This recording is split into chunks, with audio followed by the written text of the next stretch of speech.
Bismillahirrahmanirrahim. Jadi Imam Ahmad, by the way teman-teman, Imam Ahmad itu ulama dengan hafalan hadis yang terbanyak loh. Tahu berapa hafalan hadis Imam Ahmad?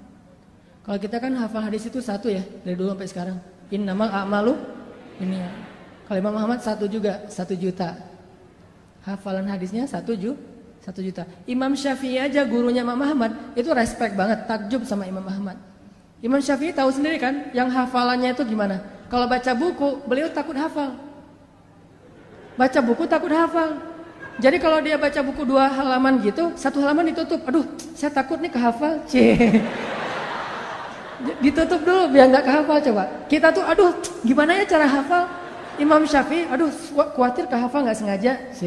Nggak sengaja kehafal. Kita mungkin satu-satunya yang kita hafal nomor telepon, cuma nomor telepon si dia. Kadang nomor telepon sendiri juga nggak hafal loh. Ustaz, nomor teleponnya berapa? Ntar ya, cari dulu. Tapi kalau nomor istri saya aja saya hafal banget tuh. Imam Ahmad hafalannya 1 juta hadis. 1 juta hadis, dan itu bukan cuma teks dengan sanad-sanadnya dari ini 1 juta. Saking luar biasanya kesolehan Imam Ahmad. Kan jadi selebgram banget tuh di masa beliau tuh ya. Followersnya udah jutaan lah pokoknya Imam Ahmad mah. Di mana-mana pengen Imam Ahmad, ngejapri, tapi kan namanya orang udah sibuk kayak Imam Ahmad kan nggak bisa ngebales. Akhirnya ngejapri langit. Tiba-tiba Imam Ahmad saya pengen banget ke Basrah. Ada apa ya di Basrah? Padahal saya nggak kenal orang loh di Basrah, tapi pengen. Setelah berapa hari kepengen, akhirnya azam, udahlah saya berangkat aja. Siapa tahu ada sesuatu yang saya dapat kebaikan di sana. Berangkat ke Basrah. Namanya orang tawadu, rendah hati, berangkat ke Basrahnya itu sendiri. Nggak ada preparation apa-apa, nggak ngebooking pesawat, nggak ngebooking hotel, berangkat aja sendiri, backpackeran gitu. Jadi Imam Ahmad itu backpacker soleh. Dari Madinah ke Basrah backpackeran, jalan ke Basrah. Sampai di Basrah, karena nggak ada tempat menginap, beliau nginap di masjid terbesar di kota Basrah. Di dalam masjid lagi tidur, diusir sama marbot. Bang, ngapain tidur di sini? Pak, saya musafir dari Madinah, nggak ada tempat tinggal. Ya ini bukan hotel ini. Udah mirip Medan belum sih? Bah gitu ya. Ini bukan hotel ini. Mbah, kenapa tidur di sini? Udah keluar gitu. Diusir aja. Ini Medan, Bung, gitu ya. Keluar akhirnya dia. Ini orang Imam Ahmadnya orang Sunda, lagi kaget langsung kan ketemu orang Medan gitu. Akhirnya keluar di teras datang lagi tuh marbotnya emang agak-agak kayaknya belum dapat gajian tanggal tua, agak-agak nyebelin gitu. Kok masih tidur di sini? Katanya tadi nggak boleh di dalam, akhirnya saya tidur di luar. Ya ini masih juga masjid, udah keluar, diusir aja. Sampai keluar, didorong-dorong gitu. Bayangin ulama besar, orang soleh, kekasih Allah didorong-dorong. Tapi emang kayak gitu takdir Allah, supaya jadi caper sama penjual roti. Penjual roti lagi tutup toko, ngelihat ada orang didorong-dorong, dipanggil, wahai kisanak gitu ya. Kalau radio dulu teh. Pak, Tuan, kenapa? Ada apa sini gitu. Tuan butuh apa? Saya musafir, pengen tempat istirahat, tapi diusir di masjid. Oh ya udah, diistirahat aja di rumah saya. Rumah saya kecil, tapi lumayan lah untuk istirahat malam ini. Ya jazakallahu khair wa iyyakum. Udah tinggal di situ. Subuh menjelang subuh pas waktunya tahajud, Imam Ahmad bangun ngelihat si penjual roti lagi bikin roti, kan habis subuh dia jualan, jadi bikinnya sebelum subuh. Lagi bikin roti ngaduk-ngaduk gitu. Setiap dia ngaduk dia bilang astagfirullahaladzim gitu. Bayangin. Dawamkan satu perbuatan yang dibarengi dengan istighfar. Lagi nyalain motor, astagfirullah gitu.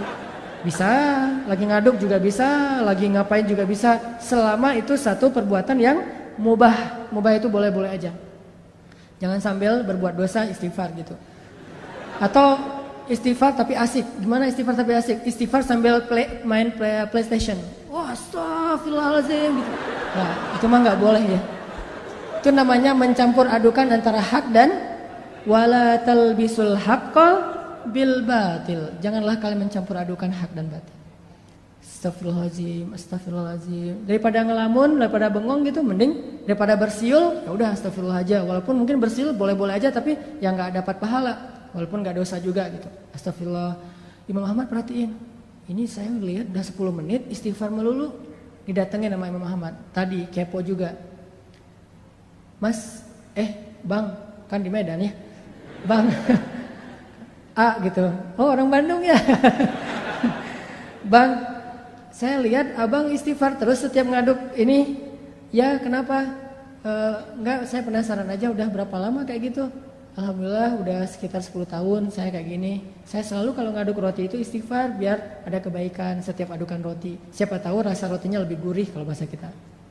Oh, udah 10 tahun, alhamdulillah. Terus boleh tahu nggak hasil dari dawamnya istighfar 10 tahun itu apa? Abang udah dapat apa nih dari istighfar? Alhamdulillah sejak saya istighfar kayak gini, Allah selalu ngasih apa yang saya minta. Gak pernah saya berdoa yang Allah tolak, semuanya dikabulin sama Allah. Kecuali satu yang belum dikabulkan. Apaan? Saya tuh pernah berdoa, ya Allah saya pengen banget selfie sama Imam Ahmad. Pengen banget tuh.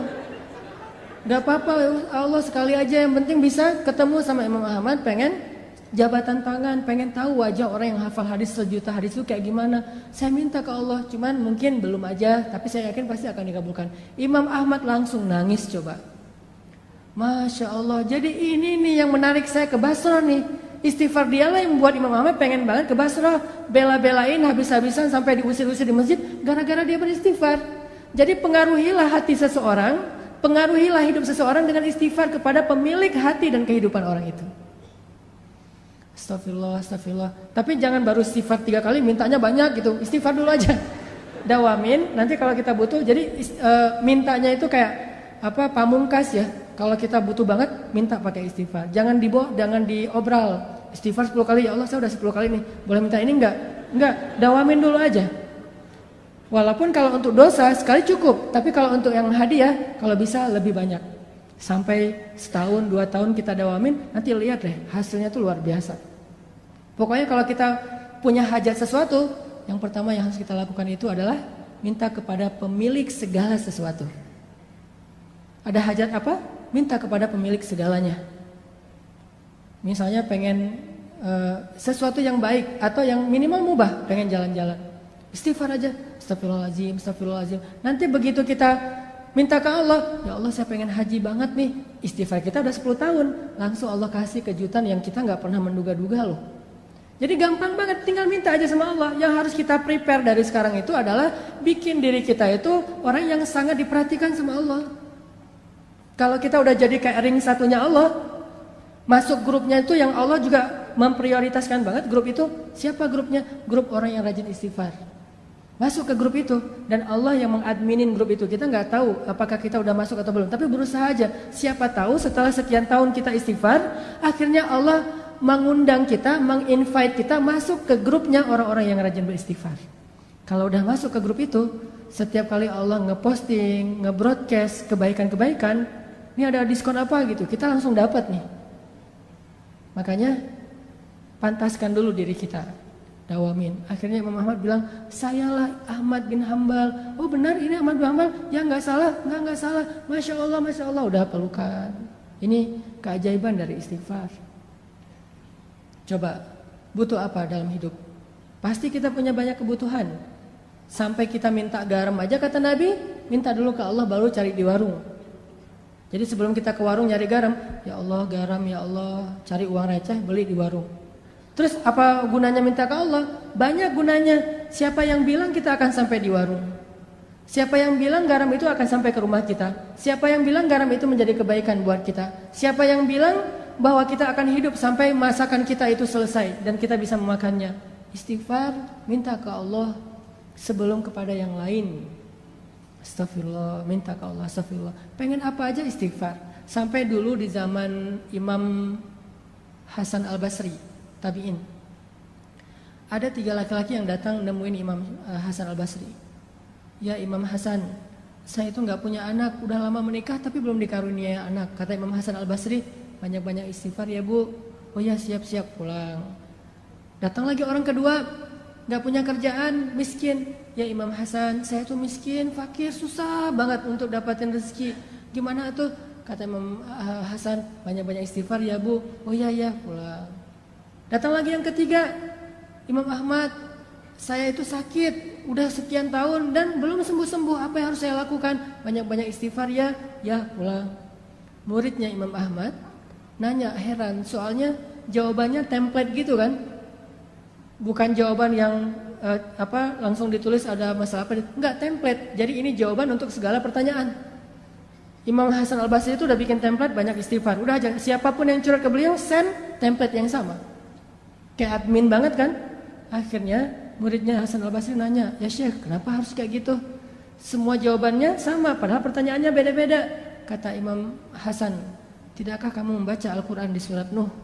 Allah mengatakan, faqultu astaghfiru rabbakum innahu kana ghaffara yursilis samaa 'alaikum midrara wa yumdidukum bi amwalin wa banin wa yaj'al lakum jannatin wa yaj'al lakum anhara.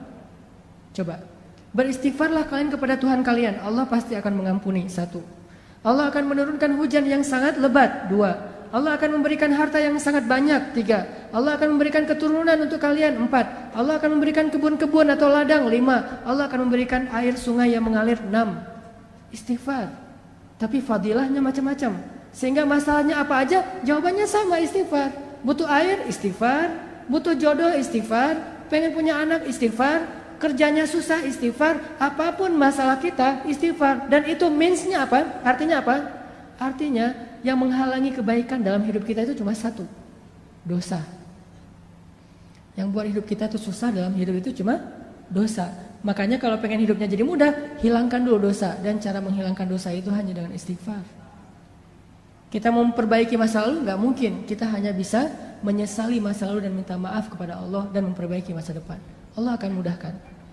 Jadi yang kedua poinnya teman-teman, kita ada hajat apa? Istighfar.